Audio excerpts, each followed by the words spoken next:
하나님 자녀로 살아가는 저와 여러분들이 하나님이 주시는 지혜로 살 때에 능력 있는 인생을 산다. 성경은 일관되게 말씀하고 있습니다. 능력 있는 인생을 다른 말로 표현하라고 하면 잘 사는 인생이죠. 세상의 표현 중에 얼마 전에도 제가 말씀을 드렸지만 아주 잘못된 표현이 하나 있어요. 세상에서는 돈 많이 있고 출세해서 살면 잘 산다고 표현하죠. 특히 돈 많은 사람을 잘 산다 표현하는데 근본적으로 잘못된 그런 시각이고 그리고 또 표현입니다. 성경은 하나님 주시는 지혜로 사는 게 능력 있는 인생을 사는데 그게 잘 사는 것이라고 말합니다. 신명기 4장 6절 시작. 너희는 지켜 행하라. 이것이 여러 민족 앞에서 너희의 지혜요 너희의 지식이라. 그들이 이 모든 규례를 듣고 이르기를 이 큰 나라 사람은 과연 지혜와 지식이 있는 백성이로다 하리라. 이 능력 있는 사람을 큰 나라 사람이라고 이렇게 표현을 하고 있어요.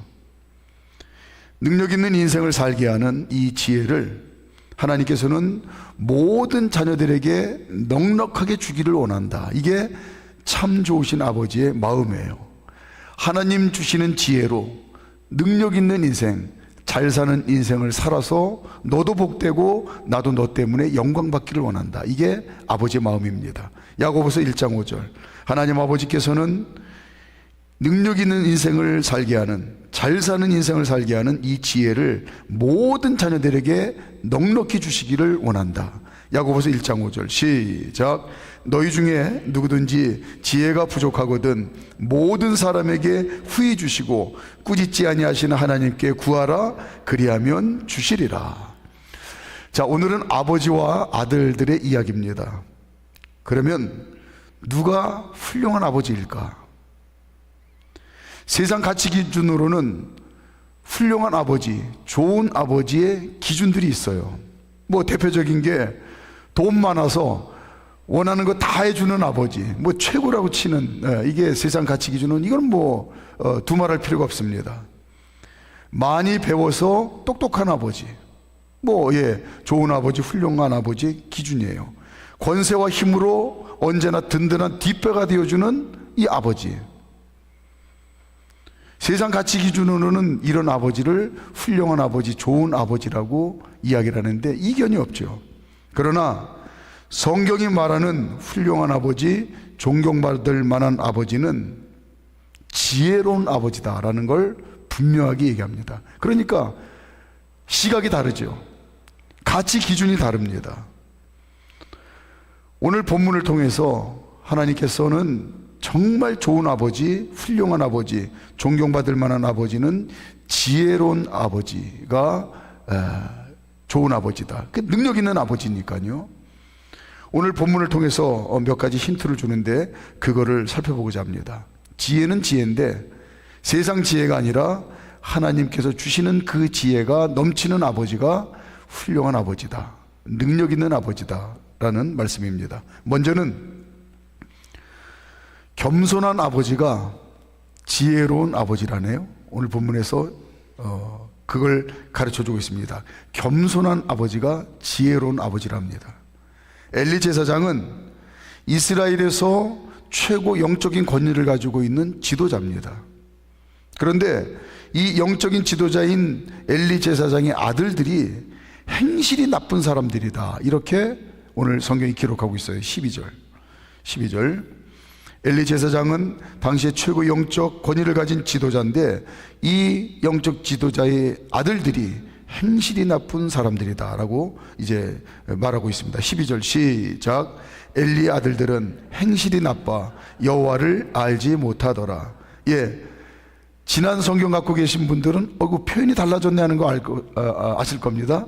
옛날 우리가 개역 한글에는 이 행실이 나쁜 표현을 불량자다 이렇게 표현하고 있어요. 불량자다. 이 불량한 자는 히브리 원어를 보니까 빼네 벨리야알이라고 그러네요. 빼네는 아들들이라는 표현이고 벨리야알은 가치 없음. 그러니까 가치 없음의 아들들이라는 거예요. 우리가 쉽게 표현하자면은 천하의 쓸모없는 놈들이다, 이 표현입니다. 베네 벨리알, 가치 없음의 아들들, 천하의 쓸모없는 놈들, 이걸 이제 행실이 나쁘다라고 표현을 하고 있어요. 이스라엘 최고 영적 지도자의 아들들이 불량자, 행실이 나쁜 사람들, 천하의 쓸모없는 놈들이라고 평가를 받는 것이 참으로 안타까운 일이죠. 12절 뒷부분에, 우리가 읽은 뒷부분에 여호와를 알지 못하더라 라고 했는데, 하나님을 모른다는 그런 말이 당연히 아니죠. 하나님을 완전히 무시하고, 하나님이 계심을 알고도, 하나님의 뜻을 알고도 하나님을 무시하고, 마치 하나님 없는 사람들처럼 자기들 생각과 감정과 고집대로 그냥 그렇게 용감하게 살아가는 그런 모습을 여호와를 알지 못하더라 라고 표현을 하고 있습니다. 더군다나 이들이 누굽니까? 제사장이에요. 이들이 제사장인데 이런 모습으로 사는 것이, 아이 설마 그러겠어 하고 의심이 들 정도로 그건 말이 안 되지 라는 그 표현이 12절에 담겨져 있는 거예요. 12절 다시 한번 읽어볼까요? 자, 12절 띄울 수 있죠? 12절 시작. 엘리 아들들은 행실이 나빠 여호와를 알지 못하더라. 자, 그런데 실제로 이런 일이 벌어졌다는 겁니다. 하나님 보셨을 때 진짜 그렇다는 거예요. 나 자신뿐만 아니라 내 자녀들도 언제든지 이런 연약함이 있을 수 있다는 사실을 명심하라고 하는 그런 하나님의 깨우침이 아닐까 싶습니다. 오늘 엘리의 아들 홈리와 비누아스, 이 두 제사장의 모습이 하나님 자녀로 살아가는 저와 여러분들의 연약함일 수도 있다는 걸 경계하라는 거예요. 또 내가 믿음으로 키우는 내 자녀들의 모습, 내 자녀들의 연약함일 수 있다는 사실을 늘 명심하라는 겁니다. 누가 감히 장담할 수 있겠습니까?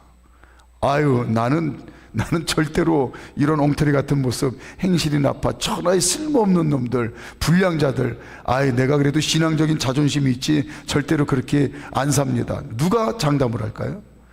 아유, 딴 애들은 몰라도 우리 애들은 절대 그렇지 않습니다. 누가 장담을 합니까? 잠언 16장 18절 시작.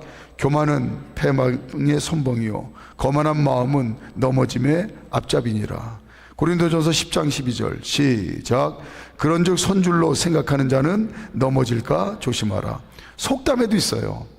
그러니까 하나님 없이 사는 사람들도 이 인생의 아주 기본적인 원리를 잘 깨닫는 거예요.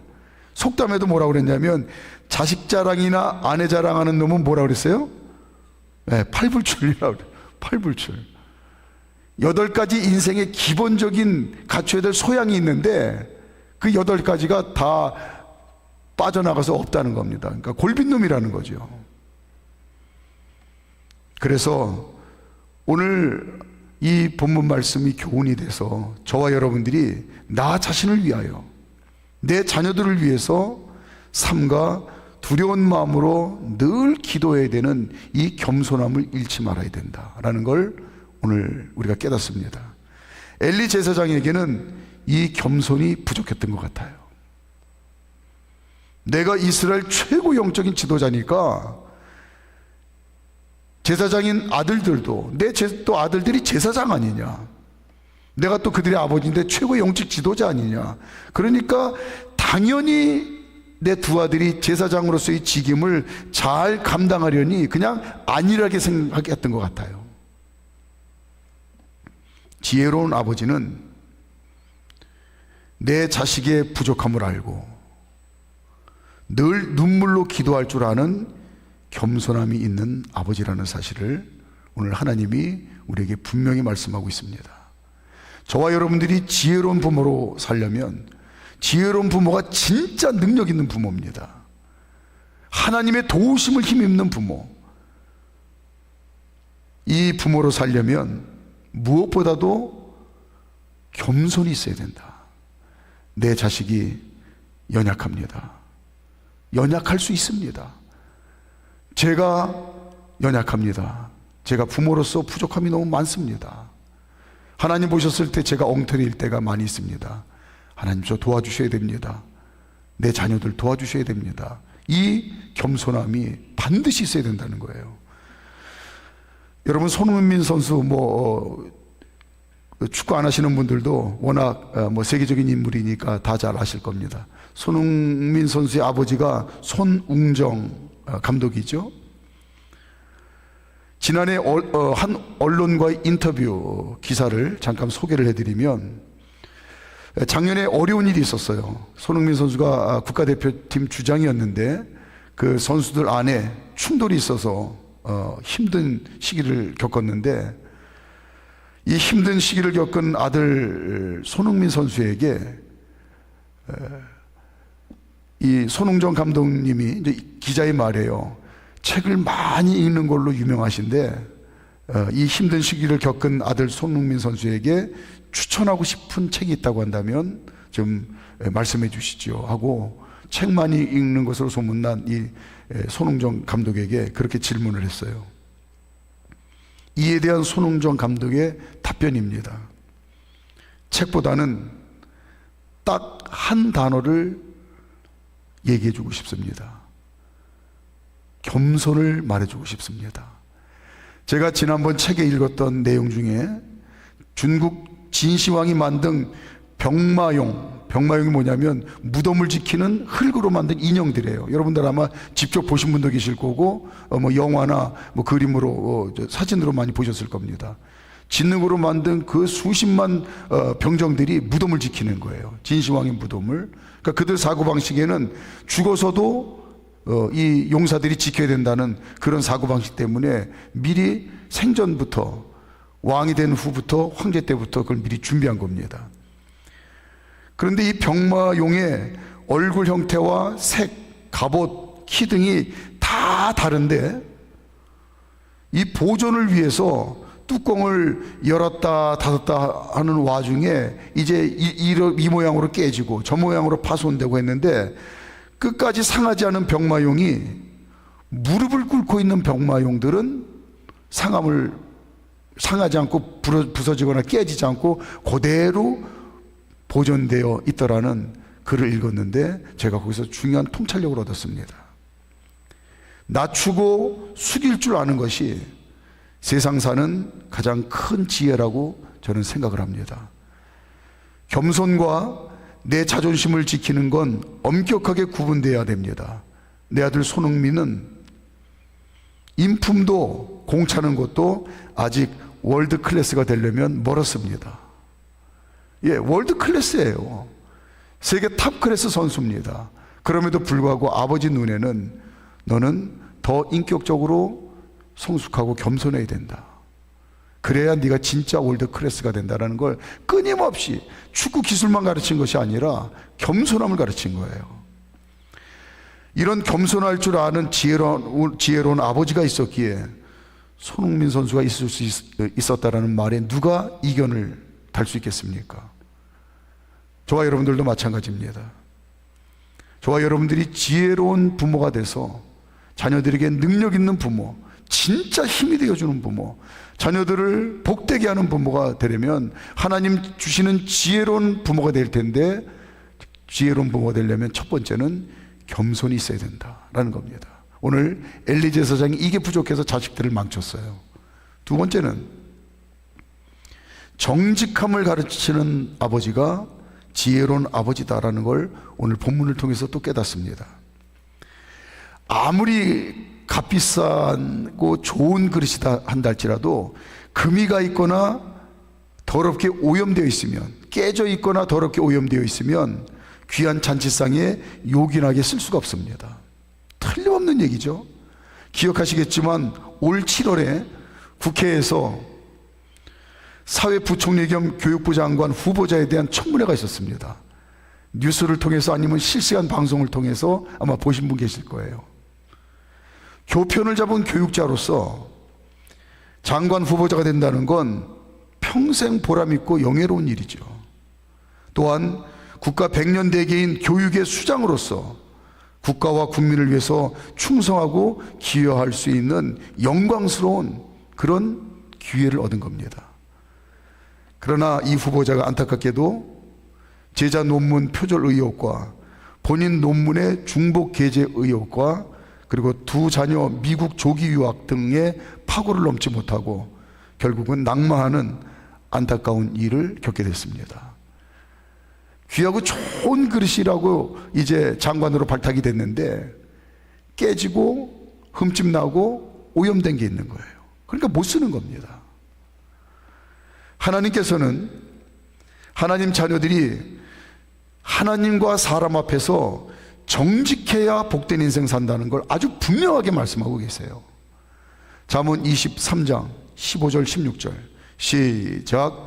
내 아들아, 만일 내 마음이 지혜로우면 나 곧 내 마음이 즐겁겠고 만일 네 입술이 정직을 말하면 내 속이 유쾌하리라. 정직함이 하나님의 마음을 즐겁고 유쾌하게 하신대요. 복받을 일이죠. 하나님이 저와 여러분들이 뭘 보고 기뻐하고 즐거워하시냐면 정직함을 보시고 박수 쳐주고 내 자녀답다고 칭찬해 주시고 그리고 하나님 마음이 즐겁고 유쾌하시대요. 미국 건국의 아버지 중에 한 사람으로 손꼽히고 그리고 또 미국 헌법을 제정하는 데 크게 기여한 벤자민 플랭클린, 기억하시죠?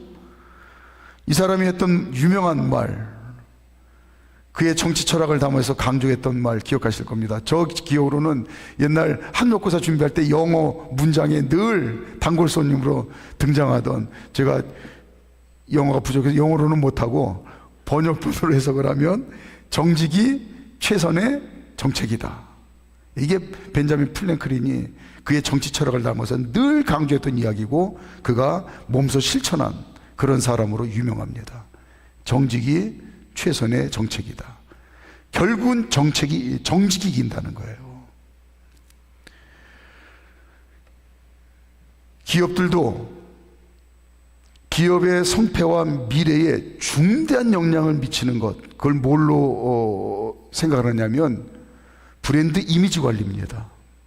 그러니까 소비자 입장에서 어떤 브랜드 하면 그냥 믿고 산다. 이게 기업의 성패와 미래를 결정하는 거예요. 그래서 우리가 브랜드 제품 하잖아요. 믿고 살 수 있다는 겁니다.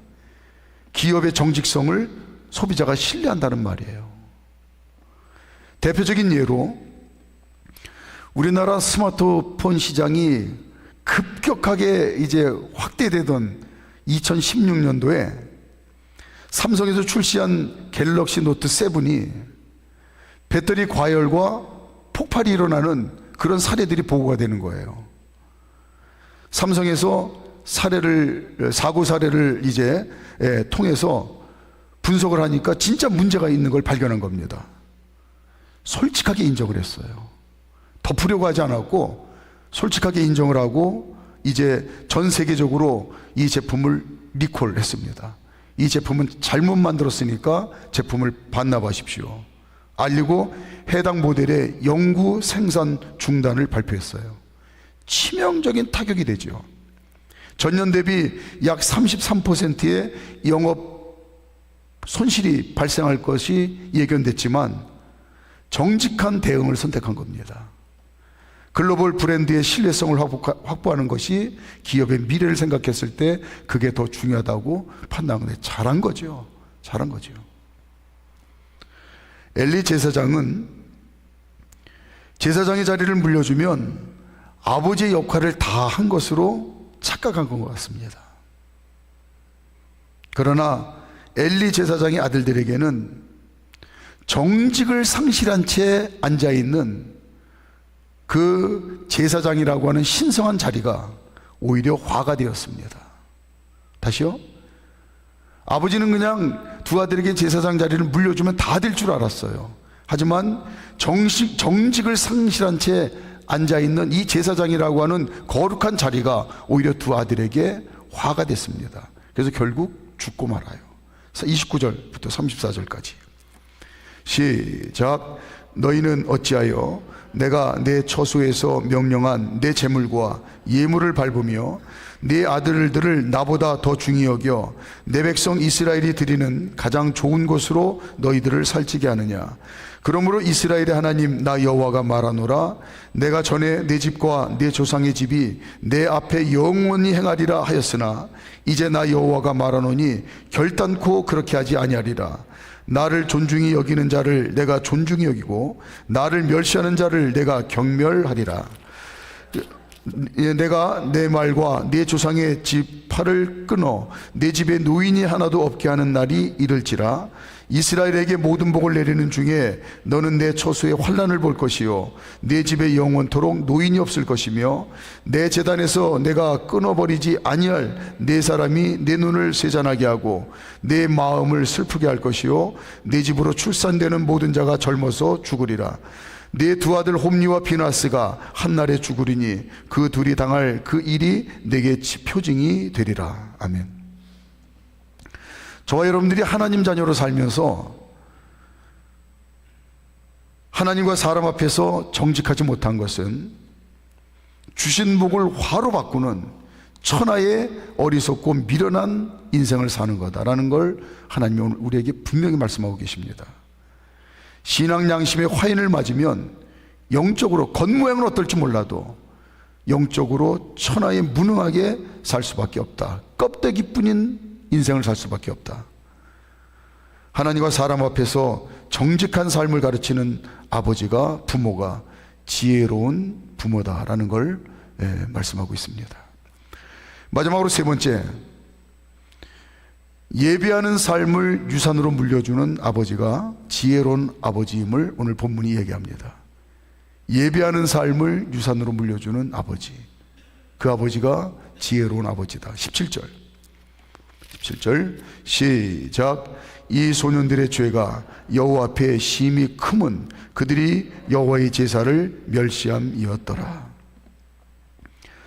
하나님 자녀들에게 예배는 하나님 자녀답게 능력 있는 삶을 살게 하는 축복의 통로라는 겁니다. 그래서 2000년 동안 우리 믿음의 선배님들이 예배를 생명처럼 소중하게 여긴 거예요. 하나님 없이 사는 사람들이 봤을 때 이 예수쟁이들의 가장 어리석고 미련한 모습이 바로 예배하는 삶입니다. 아니, 세상살이 다 피곤해 죽겠는데 저것들은 뭐 공산당도 아니고 뭘 맨날 저렇게 모여가지고 엉뚱한 짓을 하는지 모르겠다고 천하에 한심하게 봐요. 하지만 저와 여러분들의 믿음은 뭡니까? 우리가 드리는 이 예배가 하나님 자녀가 하나님 자녀답게 능력 있는 삶을 살게 하는 축복의 통로라고 하는 절대 믿음을 우리는 가지고 있어요. 우리가 그렇게 살 뿐만 아니라 자녀들에게 하나님 앞에 신령과 진정으로 예배하는 삶을 유산으로 물려주는, 그래서 하나님이 주시는 복을 누리는 인생을 살도록 그렇게 돕는 부모가 지혜로운 부모라는 겁니다. 뭐 들어보신 분 계시겠지만 뭐 의미 있는 그런 이야기라 제가 말씀을 드립니다. 구형 옛날식 비행기가 운행하던 시절 이야기래요. 조종사가 비행기를 운행하다 보니까 귀에 뭐 쥐가 뭘 갉아먹는 소리가 계속 들리더랍니다. 쥐가 탄 거예요. 전선을 갉아먹는 겁니다. 비행기 안에 얼마나 많은 선들이 있어요, 복잡하게. 근데 그 선을 갉아먹는 소리가 계속 사각사각 소리가 들리는 거예요. 쥐를 잡지 않으면 전선 중요한 부분들이 끊어져서 추락할 위험이 얼마든지 있죠. 그런데 계기판을 보니까 연료 때문에 회방할 수도 없는 그런 위치에 이제 비행을 하고 있었다고 합니다. 이때 경험 많고 지혜로운 조종사가 고도를 높이기 시작했어요. 5,000피트, 10,000피트 계속 고도를 올립니다. 우리가 알다시피 쥐는 땅을 파고 땅속에서 사는 설치동물이라 체질이 땅속에 최적화되어 있는 거예요. 높은 곳에서는 못 살죠. 고도를 높이니까 어느 한계를 넘어가니까 쥐가 죽고 말았습니다. 저와 여러분들이 하나님 자녀로 믿음으로 살 때에 우리의 인생을 갉아먹는 쥐가 있습니다. 두려움, 염려, 불안, 근심. 예, 하나님 자녀로 살아가면서 진짜 전지전능하신 하나님이 내 아버지라는 사실을 믿으면 우리에게는 이런 거는 불필요한 일들이에요. 오죽하면 예수님이 수고하고 무거운 짐을 다 그냥 맡기라고 말씀하셨겠습니까? 거짓말하는 걸까요? 허풍 떠는 걸까요? 하시지도 못하면서 우리를 속이는 걸까요? 아니에요. 우리가 믿음으로 진짜 맡기면 되는 건데, 우리 인생의 이 쥐가, 두려움이나 염려, 불안, 근심의 쥐가 우리의 신앙을 갉아먹기 쉽습니다. 쥐를 잡으러 다니러 돌아다니느냐고 애쓸 필요가 없다는 겁니다. 우리가 발을 딛고 사는 위치가 다르면 된다는 거예요. 더 높은 곳에서 주님과 함께 동행하면 된다는 겁니다. 그게 바로 뜨거운 예배의 자리예요. 우리가 발을 딛고 주님과 동행하는 그 높은 곳이 바로 신령과 진정으로 예배드리는 그 자리가 높은 곳입니다. 예배의 자리에 머물면 인생의 두려움, 염려, 불안, 근심의 쥐는 다 죽습니다. 그러니까 쥐는 잡는 게 아니라 그냥 죽이는 거다. 그래서 예배가 축복의 통로가 되는 겁니다. 그래서 예배하는 자에게 주님이 주시는 참 평안이 있는 거예요. 이해할 수가 없죠. 저 사람이 가만히 사는 처지를 보면 늘 염려 근심에 짓눌려서 늘 울상을 하고 살아야 될 텐데, 보니까 정신 나간 사람처럼 맨날 즐겁게 그냥 뭐 감사하다고 그러고 뭐 찬양한다고 그러고 뭐 행복하다고 그러고 뭐 엉뚱한 소리를 하는 거예요. 예배하는 자의 신비입니다.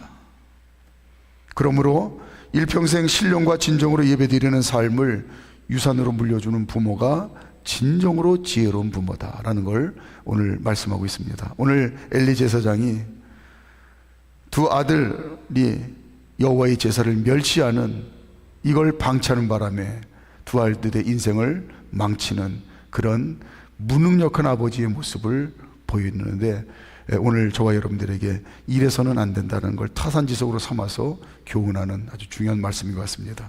말씀을 정리합니다. 찬양단 준비해 주시고요, 이 시간 지혜로운 부모가 되도록 도와주세요. 이런 기도를 좀 진지하게 했으면 좋겠습니다. 제가 지혜로운 부모가 되기를 원합니다. 하나님께 자녀를 온전히 맡길 줄 아는 겸손한 부모가 되게 하옵소서. 하나님이 도와주셔야 됩니다. 하나님이 책임져 주셔야 됩니다. 저도 연약하고 내 자녀들도 연약한데 하나님이 도와주셔야 됩니다. 겸손한 부모가 되게 하옵소서. 하나님과 사람 앞에서 어떤 상황에서도 정직할 수 있는 그런 정직함을 가르치는 부모가 되게 하옵소서. 일평생 신령과 진정으로 예배드리는 삶을 유산으로 물려주는 그런 부모가 되게 하옵소서. 이런 지혜로운 부모가 되게 해달라고 오늘 좀 간절히 기도하셨으면 좋겠습니다.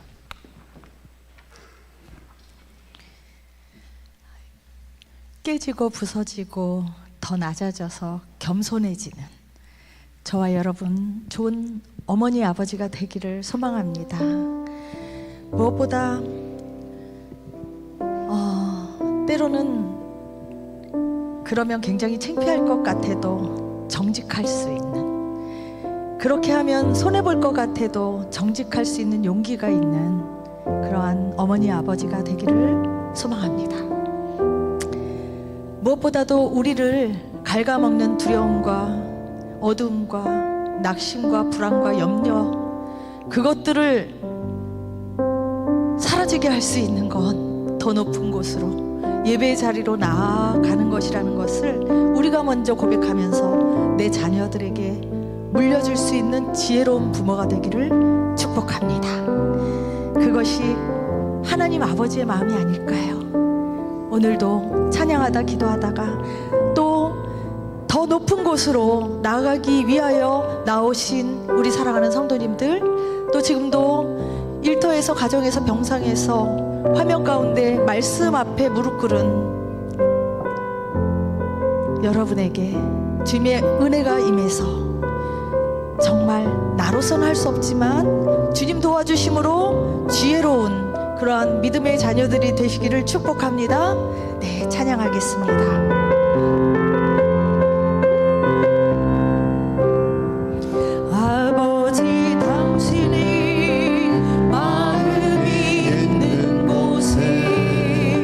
나의 마음이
하시기를 원합니다. 있기를 원해요. 있기를 원해. 아버지 당신의 눈물이 아버지 당신의 눈물이 고인 곳에 나의 눈물이 고이길 원해요.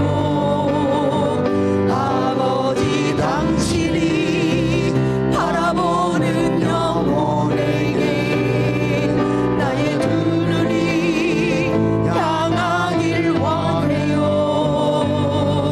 아버지 당신이 울고 있는 어느 땅에 나의 두 발이 향하길 원해요.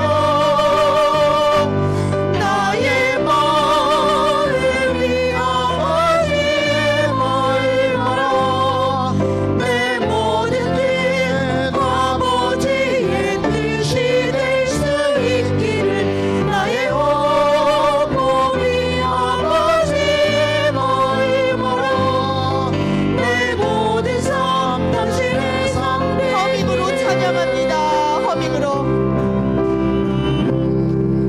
하나님 아버지의 마음이 우리의 자녀들에게 향하여 있진 않습니까? 하나님 아버지의 눈물이 내 자녀를 향하여 있지 않습니까? 그 아버지 하나님의 그 눈이 향한 곳에 내가 향하기를 원합니다. 오늘은 우리 자녀들을 위해서 기도했으면 좋겠어요. 그렇습니다. 내가 부족해서, 내가 바로 서지 못해서, 내가 겸손하지 못해서, 내가 정직하지 못해서, 내가 참된 예배자로 서지 못해서 그래서였습니다. 하나님, 내가 더 부서져야 합니다. 내가 더 겸손해야 합니다.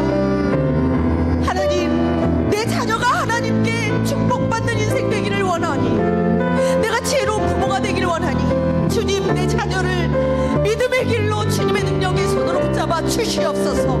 이 시간 함께 주님의 이름을 한번 부르고 통성으로 기도합니다. 주여!